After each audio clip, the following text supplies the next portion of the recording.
April 11th. Dropping anchor.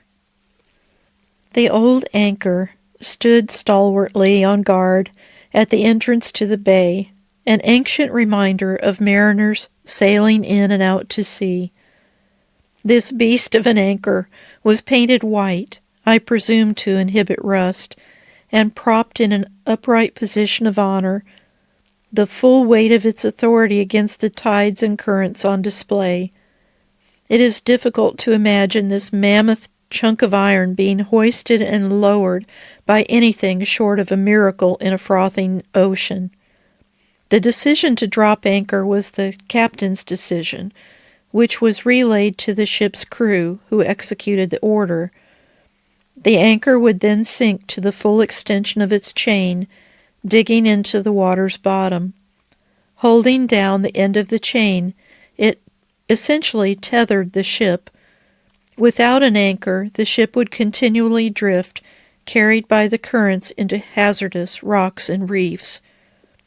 Each day, we choose the type of anchor we will drop into the ocean of our lives.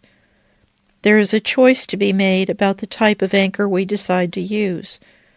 We can choose to drop an anchor of fear, one that holds us back, preventing us from reaching what God has for us.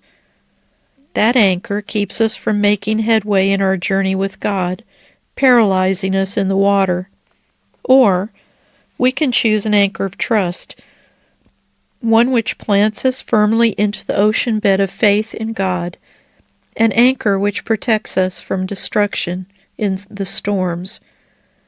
Having weathered many tempests, I confess that my faith during some of the storms has at times wavered, and my anchor dropped on the side of fear rather than faith. But God is always faithful, always gentle, always secure. He teaches me, through the experience of each storm, that the only anchor I can depend on is weighted in Him. And His cross stands stalwartly in the bay of my life. I can rely on no other anchor to prevent my inclination to drift. Dropping the dependable anchor of trust in what Jesus has done on my behalf brings me life each day. Hebrews 6:19. We have this hope as an anchor for the soul, firm and secure. It enters the inner sanctuary behind the curtain where Jesus, who went before us, has entered on our behalf. Jeremiah 17:5, 7, and 8. This is what the Lord says: Cursed is the one who trusts in man, who depends on flesh for his strength, and whose heart turns away from the Lord.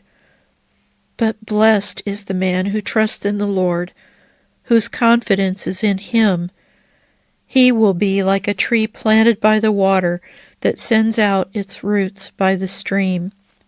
It does not fear when heat comes. Its leaves are always green. It has no worries in a year of drought and never fails to bear fruit.